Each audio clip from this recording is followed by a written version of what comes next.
It's got to be fire. You already know what number 1 and 2 is probably. I don't know anything. All I know is somebody sent me the list, and I'm kind of intrigued. So I just wanted to see what Hip Hop DX had to say about the top 20 albums on TDE's roster. And at number 20, they have Redemption from J-Rock. Now, I really enjoy Redemption, especially Knock It Off. Knock It Off, bro, to be one of my top. I don't know if it's. I don't know. But it's a top J-Rock song for me because it's super rhythmic, it's super catchy. And now that I look back at it, it's probably not that amazing. But at the end of the day, I still really like it. I can go back to it mad times. That's just what it is. Now, most people would probably say Out of Sight, Out of Mind with J. Cole. But that song still has Waiting on a Plug like a fucking outlet, and I just can't forgive J. Cole for that one line. So me personally, I'm gonna go ahead and go with Knock It Off or The Bloodiest. Both of those are still good. 90059 from J-Rock being right above Redemption. I don't know how I feel about that. Already I'm feeling like this list should have been a top 10 instead of a top 20, but when you got a top 20 and they're all from one label, this is the position that you put yourself in. I don't really favor 90059 like that, but I definitely like it more than Redemption as a project, as an album. But I would probably take majority of the record as opposed to trying to look for which song particularly would be, you know what I'm saying, better than this or XYZ, you know what I'm saying. Habits and Contradictions at number 18 from Schoolboy Q. Basically, whole album fire. I would put it over Overly Dedicated too. They got Kendrick Lamar's Overly Dedicated at no, actually, you know what? I rebuke that. I would put Habits and Contradictions. Damn, actually. Nah, man, what are we talking about? This guy Hands on the Wheel, Sex Drive. I don't know about that one. Now that I'm looking at it from another angle. Oh, you know what? They're cooking. This is fine. This is actually fine. This is fine. I'm thinking of Oxymoron. This is okay. We're good so far. Soul Burger, the one that just dropped?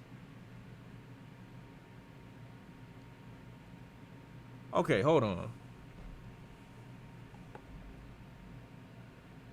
I didn't hear the whole album, so take my opinion with a grain of salt. But that one record that we did here being the intro compared to everything else on this list, I'm gonna be honest. You might be able to put Absol like over Redemption maybe, but I mean I'm gonna listen to the album later. I'm gonna try, but like that's a little crazy. Right over Overly Dedicated is kind of insane, brother. Just gonna be honest. Oxymoron, I'm fucking with that. Oxymoron opening with Gangsta is amazing. I don't think y'all understand the energy that was required for a song like that. And I'm of the opinion that Oxymoron really should have been like a generational anthemic record. Schoolboy Q is definitely highly underrated and has had moments that I feel like should have propelled his career way, way, way further into the mainstream than it actually did. But it is what it is. Having Oxymoron here, though, does open up this list for a lot of scrutiny, and I see they got Herbert right above it. Even though I listened to a good portion of Herbert, I didn't finish that as well. It's nowhere near the amazing masterpiece to me personally that Oxymoron is. I'm going to just be honest with you. These two Absol recently records, I'm going to put them, I mean, I could easily put these below Blue Lips. Just going to put it out there, bro. Like, what are we doing? Who are we talking about? The Sun's Tirade from Isaiah Rashad, and I love Absol. If they included these two and Control not in here, then I don't know what it is that we're doing. I don't know what we're doing. The Sun's Tirade, this is a really good album in hindsight. I know it's 8 years old, but when I first listened to this, I was very pleasantly surprised. It was not carried by the Kendrick Stimulus package either, even though that was a great record. He got records on here, especially Park. Park is like random to me in terms of its virality. I didn't expect that to be the record, the most simplistic one, to be the one that popped off so much, but I really did like it. For the Squad was also a really good record on here. Yeah, just good overall. I think it was just a good overall album. I don't know if it's better than Oxymoron, though. I also don't know if it's better than Overly Dedicated. I would say maybe teetering on competing with Habits and Contradictions. But yeah, I definitely wouldn't say it's better than a couple of the choices that we've already exposed so far. And then we got Mr. Morale and the Big Steppers at number 12.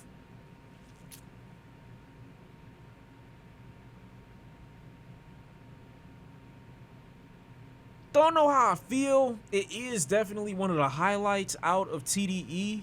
I don't know if I would put it at 12, but again, I don't know what the rest of the nominations are. Y'all saying it's too low and it's at least top 10. There are other parts of this album that I feel like people could easily criticize, so I'm not mad at it being here, but everything else that comes after it's going to have to be crazy. And I don't know what it is they're going to have, but let's see. Blue Lips being better than Mr. Morale, I think it gets its point across with less words, but there is a lot of writing on Mr. Morale that's just like, not only is this the best that Kendrick has been doing, but this is some of the best writing that's come out of TDE in general. Sonically, though, Blue Lips is definitely my preference, and I think he gets his point across in a way that doesn't get you to question him or side-eye what he's saying or contradict himself as much as Kendrick made on Mr. Morale, but when Kendrick is writing and his pen is amazing on Mr. Morale, it is the best out of the entire camp. So it's hard to put this below almost anything, you know what I'm saying? I don't know. They both got their strong suits and highlights. I'm probably closer to Blue Lips, though, because it came out recently. And I have a preference for Schoolboy Q's voice. But it's hard to say. It's definitely hard to say. Writing alone, I will probably say Mr. Morale is over it, to be fair. And the fact that we haven't seen... Okay, this is just crazy now. Now we're lying. Because although The House is Burning is a good Isaiah Rashad project, I wouldn't even say The House is Burning is better than The Sun's Tirade. Even though The House is Burning does have one of my most anticipated songs in Headshots, I can't say that it's as memorable as... I'd be okay if they put Sylvia demo on here. I don't know if it's going to be there, but I don't know. I mean, shit, interchange this out. You know what I mean? But it's definitely not better than Blue Lips to me. It's not better than Mr. Morale. It's not better than The Sun's Tirade, another Isaiah Rashad record. It could probably sit comfortably in...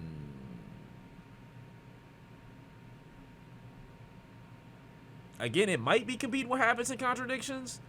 Even still, maybe not really. I kind of want to give J-Rock a little bit more respect, too. I'm kind of overlooking 90059. But all of those records I feel like that came after could probably be swapped out for Redemption. But even Redemption low-key had its moments. Like, I don't know how The House is Burning ended up that high. And now we're kind of... Okay, they got Sylvia demo. I don't see how you listen to Alligator Bites Never Heal and you think that it's better. See, this is how you get... This is the problem. This is how you get albums hate. Because Doshi's Alligator Bites Never Heal is not bad in any regard. It's a good album. It's cool. But, bro, you putting it above Blue Lips, Mr. fucking Morale in the Big Steppers, The Sun's Tirade, Oxymoron, Overly Dedicated. Like, bro, we gotta be honest. We just gotta be honest. Doing too much. Then we got Sylvia Demo at number 8. I respect this pick a lot. I think Sylvia Demo was my introduction to Isaiah Rashad as well. Really, really strong album.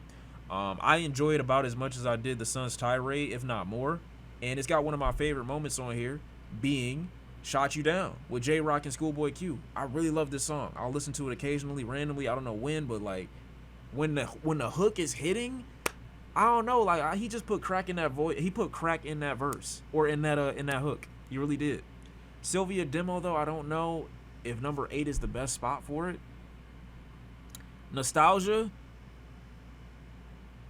or Writing. I'm not gonna lie. I gotta give respect to Mr. Morale. I gotta give the respect to the writing. I do. I gotta give the respect to it. I think it deserves a higher position. Kendrick Lamar, Section 80. I'm not mad at this. I've never been a huge Section 80 fan, but I respect it. I would actually put Section 80 underneath Sylvia Demo. That's just me personally, though. I know the rapping on Section 80 probably blows Sylvia Demo, you know what I'm saying, a little out of the water, so I respect that, but personal preference, I don't rank Section 80 that high. That's just me personally, you know what I mean? And then we got Control from SZA. Definitely a very strong choice. Easily SZA's best album to me. Even, you know what I'm saying, keeping SOS in context, I would say that it is high up. I would say I enjoy it more than Section 80, more than Sylvia Demo, more than Alligator Bites, The House is Burning, Blue Lips. I think Control actually got better writing. I don't know how her writing regressed on this SOS. Like, SZA was really in her bag with Control. Like, on all fronts, songwriting, singing, song structure, hits. She was going crazy in 2017. Is it better than Mr. Morale? I don't know about better, but do I prefer it? 100% I prefer it. 100% I prefer it. The Sun's Tirade, I'm giving it to her. Herbert, I'm giving it to her. Oxymoron, that's a little tough. Oxymoron and Blankface are probably tied for my favorite Schoolboy Q project, so I don't know. Soul Burger, I only listened to a portion of it, so I don't know. Overly Dedicated, I'm giving it to her. Habits, I'm giving it to her. 90059, I'm giving it to her. Redemption, I'm giving it to her. So SZA, unless they got something egregious above you, like, this is good picks. Blankface LP, I'm gonna be honest, bro, these are interchangeable. I enjoy them for different reasons, obviously, but I mean, either one of these could be swapped and I'd be completely fine. I love both of these. Not only are these like my favorite records, I think, from both of them, I think if you had to take everything from TDE and you have like a top 5 and show like this is what best represents the TDE at its peak, I'm giving you Control, I'm giving you Blankface LP. Realistically, I'm probably giving you Oxymoron too, but Blankface LP got a lot of shit on it. So we'll see. They got Damn from Kendrick Lamar at number 4. And I know they're probably going to have Kendrick in the future spots, so I'm going to chill. But I don't know how I feel about Damn in comparison to his other records, bro. I would say Damn, despite it selling the most out of all of TDE, I think Damn is the highest selling record that's come out of TDE in general. But it's probably the album that I revisit the least, which is so crazy to me, because it had everything that I think the year 2017 needed for Kendrick to be in those conversations of he's a mainstream demon, but I never go back to this album. I think I'll probably visit more off of the records previous. I might even visit Mr. Morale more than I visit Damn, which is funny considering the criticism for Mr. Morale is that it doesn't have replay value like that. I'm speaking for myself too, by the way. I'm pretty sure a lot of other people look at Mr. Morale like it don't have the replay value that Damn has and they listen to that more. I'm just speaking for myself. I don't go back to Damn like that. And then they just get stupid. SOS being number 3 over... You could be interchangeable with Damn if you want to, but like over Blankface, cap. Over Control, cap. Like over Section 80, cap. Don't get me wrong, I don't want to shit on SZA. SOS is still a project in its own right. Significantly worse writing, way more bloated. Songs that are great don't really hold much of a candle to Control. And I don't like to put somebody's new work against their past work and be like, you'll never be here again, but Control was crack. Even the leaks, or not leaks, but even the add-ons or the deluxe for Control had some really crazy vocal moments where I'm like, dude, like if this would have dropped with the original album, this probably would have been my album of the year for 2017. Just being honest. But I can't put it at number 3. Above all the other records here, bro. Is it better than Alligator Bites? Yeah, it is. I would say so. I would say so. It's better than a couple things here, but this would have been better as a top 10 list, I would say. Let's see what comes after SOS. Good Kid, Mad City. I'm surprised that we don't have Control in here from Absol. Like, we don't have Control System in here from Absol, unless that's number one, which I doubt. I'm pretty confident that I know what's going to be number one, which is a little crazy to me. That they would put Herbert and his most recent in here, but no Control System. That is kind of crazy to me. Good Kid, Mad City being number two makes sense. It's definitely one of the best albums that's come out of not only Kendrick's discography, not only TDE, but out of the 2010s in general. So I respect it. But I feel like I already know what number one's going to be. And if that's the case, there's no reason that Control System shouldn't have been here. And it is without a doubt To Pimp a Butterfly. Do I agree with number one being To Pimp a Butterfly?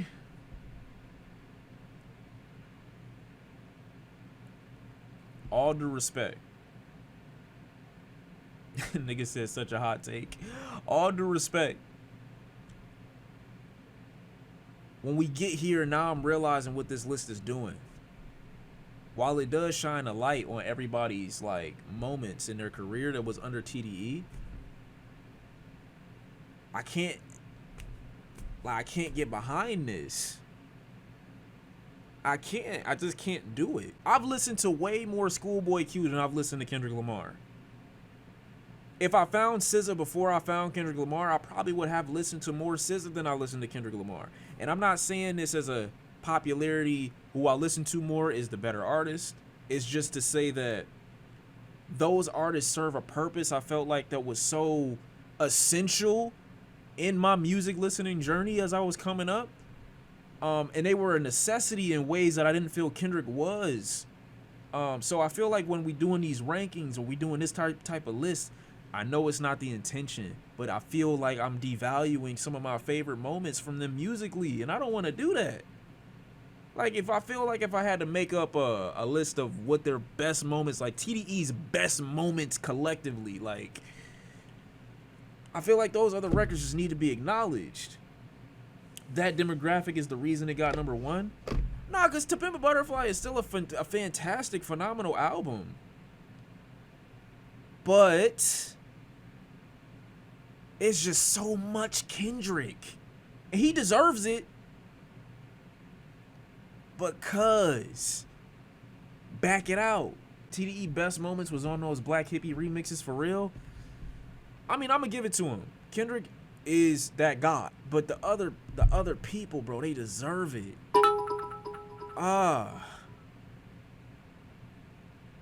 Which TDE album represents the black culture experience the best? Maybe that's what they're going for.